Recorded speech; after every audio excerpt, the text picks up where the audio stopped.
I believe that the vast majority of back pain is caused by muscular imbalance. Hmm.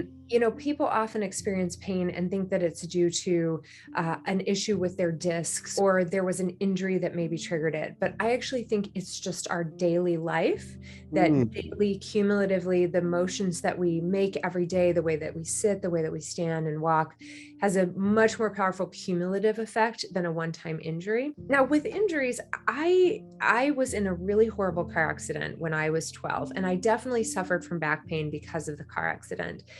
But I believe that it wasn't necessarily the injury of the car accident that caused the pain 10 or 20 years later. It was actually the reaction to the injury.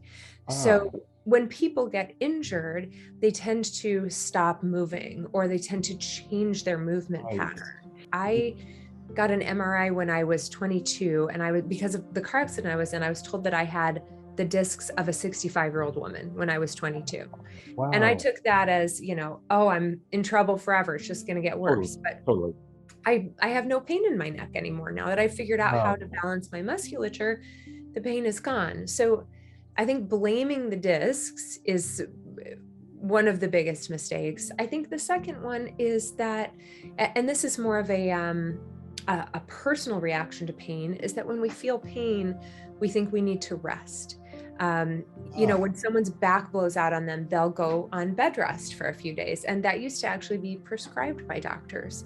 right. But we now know that movement is actually much more beneficial to healing. I mean, there are some instances where maybe someone tears a muscle or something like Sure. that, or there's a bone fracture or injury, but most of the time, if it's just a muscle spasm or strain, movement is way more beneficial. Bed rest causes way more pain. It causes the muscles to fatigue. It causes the muscles to pull themselves out of alignment with the tightness. So bed rest for back pain is one of the biggest mistakes people make. You brought up first the great point that we think we're supposed to be in pain as we get older, or if we have pain, it's destined to get worse as we get older. And I think that all plays in together of the idea of needing an outside treatment to fix the problem, whether it's a medication or a surgery or a hands-on adjustment from somebody else. The truth is, most of back pain is caused from us becoming more sedentary as we age, Right. or moving in, or the opposite. Some people continue to do things that stress the joints as they age.